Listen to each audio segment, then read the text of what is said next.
What's up, y'all? Welcome back again. Zay here, bringing the words to your brain once again, okay? Y'all know what we're here to do. We're here to pick a word. We're going to talk about it. We're going to relate it to life because life is relatable, all right? So we got our handy dandy dictionary, and I was thinking about it today before I got to this point, and I think we're going to do courage. There was another topic I had in mind, but courage seems the right speed for today. So let's go ahead and jump into this. Oh, by the way, we made it to Yellowstone. If any of y'all watched my previous video, y'all would know that we were traveling. I'm still probably wearing the same clothes. Because that's just how traveling is when you're camping. So yeah, we finally made it in. We made it in at 5 a.m. this morning, and yeah, it was just it's beautiful. I've never seen any place like this. This place is amazing. But all right, that's not what we're here to talk about. We're gonna get right to it. Okay, we're gonna talk about some courage. Some courage. Hopefully I know how to spell it. Courage. Okay. Fearless or brave quality. Fearless or brave quality. So if you have courage, naturally you have belief. You are grounded in belief if you are one who has the quality of courage. So those who don't have a foundational truth probably aren't the most courageous people. I'm just spitballing here, okay? You can't be courageous without having faith, because courage takes putting your life into a higher power, not knowing anything about what might happen in the future or what will happen in the present, and just allowing that higher power to rule over your life and taking a step, only expecting outcomes that best serve you. That's what courageous people do. Courageous people quit the monotonous, mundane life that society offers us, the cog in the wheel life society offers you, the debt slave life that society offers you, and they take a step relying only on their own abilities and their ability to learn, and even future abilities that they don't have yet. That takes courage. It takes courage to walk the unknown path. You see, we got to be bold if we're going to behold before we be old, essentially. You got to be bold. You got to be courageous in your walk on life if you want to get anywhere. You have to be courageous with the way you speak, courageous with the things you do, and always speak the truth.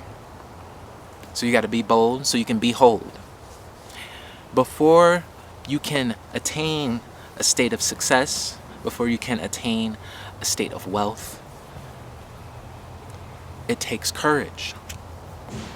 And because you had that courage to get to that state of success and wealth, that is why you are able to behold it. You are able to hold on to this courageous state that has brought you all of this wealth and success. And you have to do all of this before you die. Before you be old. Okay? You gotta behold, you gotta be bold before you behold. You gotta be bold so that you can behold before you be old. Behold, man, be bold so that you can behold before you be old.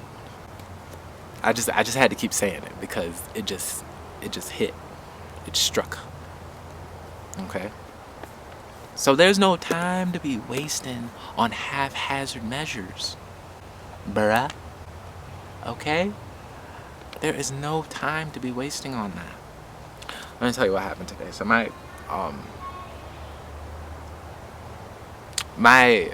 actually before I go into that, let's back it up. And especially for some of y'all young folk, like some of y'all teenagers, early 20s individuals, you're just kind of starting out, right? I'm 28. I don't know everything. I know I don't know everything, but I know what I know. Okay? So, because I know what I know that your first experimentation that you're going to have with walking in with the truth, speaking your mind, and not being afraid, you're going to do it with your family, with those who are closest to you. And isn't that so interesting that the people that are closest to us, they get the nastiest parts of us. Or not, I wouldn't even call it the nastiest parts of us. They get the most blunt parts of us. We could be out and about on the street not knowing, a random stranger bumps into us or something. You're like, oh, it's fine, it's okay, it was an accident. Your sister or brother bump into you, like, what you doing? You better back up, okay? That's because family always stays. If you have a family like I have a family, if your family is truly your family, okay, your family is gonna back you no matter what you do, no matter how you change, so long as you don't, do something outlandish like kill someone or, just completely take away all potential of the relationship. If they're reasonable, the first group of people who you will try speaking your truth to is going to be your family. And you're going to do that because the family is the foothold for how we come to understand society. That's why society and these powers that be, nefarious powers, or whatever you want to call it, that's why some of these powers are going after your children. They're going after the household. That's why half of marriages end up in divorce. Should I go into that? We're not gonna go into that. We're gonna save that for a different day. So you'll try it with your family first. After you try it with your family, you'll try it with your friends. This is your being bold. Us humans, we like to do things in increments. We can't just, shell it out, bottom out, like that. It has to be in increments because we have to see what works, what's successful. We'll play it back, keep practicing so that we get better at it. Okay? But that's okay. Start with your family. You have to start somewhere. Because your family's going to be real with you. And be like, you out of line. Or, you're speaking some truth there. That's really interesting. Or you're going to, they'll tell you. They'll back you through the changes that you're going through. So don't be afraid to start with your fam. Trust them enough to allow them to see the other half of you, or the other 3/4, or the other 90%, whatever it is that you haven't let them see yet. Let them see that. Be bold. Okay? After you do it with your family, after you do it with your friends, then you're going to start doing it to random strangers. You're going to be able to walk up to random strangers. They're going to say something, and you're going to be able to speak the first thing that's on your mind. You're going to be able to tell them your truth and what you're thinking. Okay? And it gets easier as you're practicing. When I first started this, my voice shook. I was so scared to speak how I felt, to say what needed to be said. But as you keep practicing and as you figure out how to approach something in a way that gets the point across, doesn't step on too many toes, but also doesn't make it seem like you're not trying to step on toes. Just call it what it is, because that's how you see it. And up until this point, well, at least I know personally that my thinking, if I'm going to behave in this manner, it can't be so rigid. I have to speak on what I know, but I can't be so rigid in the fact that I can't change my mind. Your mind should always be elastic. It should always be flexible. Always. Okay? So be bold so that you can behold, so you can gather that success. All right? This is the stage of life that I'm at right now. I feel it. I can't even explain it to y'all, but let me tell you about my be bold moment. I had me and my lady and my son, we moved to Texas, and during this move, we had to get a camper and we got a truck. So we pulled the camper down to Texas. It was like a 12-hour drive, a lot of miles. And so we get down there, get to the property, and there's a puddle of oil leaking from the truck. I'm just like, oh my gosh, I don't know how to fix a diesel. I don't know what I'm doing. So I take it in to the shop. Guess what they quote me? $5,300, I believe. It was $5,300 or $5,500. Now, as a 26-year-old kid, $5,300 at that point in my life was like no, like still right now, $5,300 is like, oh my gosh, like I don't have $5,300 that I would want to spend on something like this. I mean, I have it, but I don't want to spend it on fixing a truck, but I can spend my time. I have enough time to the point where I can figure out. We have an extra car. We're not going to be pulling the camper anywhere for any time soon. So I figured now's the best time that I can figure out how to learn how to fix the truck, how to fix the diesel. That was my be bold moment. I decided that I was going to learn how to fix the diesel. I was going to jump into something that I had no idea about. Sometimes that's what it takes. You have to jump into things that you have no idea about in order to see if you can come out on the other side victorious. See what yourself is made of. That way you can work on it. 5 months later, I put the whole truck back together along with one of my friends. He helped me out. He basically showed me the ropes, showed me how to, take care of the truck, showed me what parts do. Made me understand how a machine runs, an engine runs. So he showed me all that. We got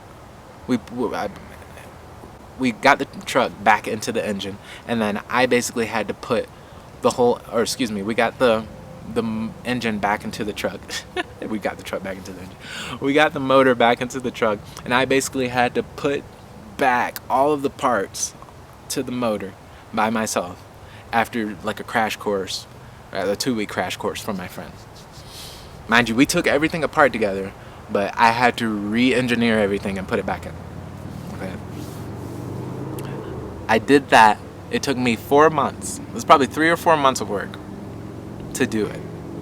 Now, mind you, I was doing other projects, but it took me 3 to 4 months. At the end of that 3 to 4 months, I went to go start up the truck.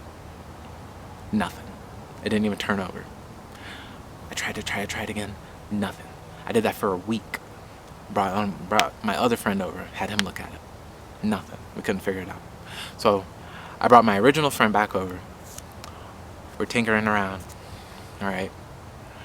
We're filling loose connections, or tightening things that need to be tightening down. Make sure there are no loose connections. And my friend finds a loose connection.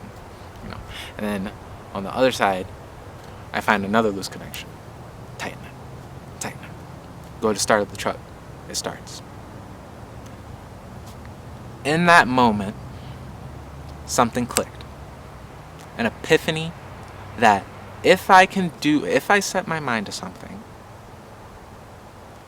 And if I use the resources, the friends, the people, the family that I have available to me to help me, because I can't do everything on my own. But with with more people, I am stronger. So if I can combine those two things, then there is nothing that I cannot do. That was my epiphany moment. And that is where you come into beholding. That was the moment that I needed in order for me to say, okay, now if I grasp success, I can hold on to it because I know what I'm capable of. I know I can learn something completely new, to get at it, be proficient in it, and then enjoy the fruits of my labor. And I'm 28, so I'm not that old, but the clock is ticking. The clock is ticking, okay? All right. That's all I'm going to share with y'all today. I hope you guys got a good few dozen million little goosebumps buzzing all over your body from this. I know I did. I got some goosebumps talking about this because it was such a potent moment in my life. All right. That's all I got for y'all. My name is Zay. Y'all have a blessed day. Please have a blessed day. Make sure you gently press that like button. Make sure you comment and subscribe, okay? And I will see y'all in the next video.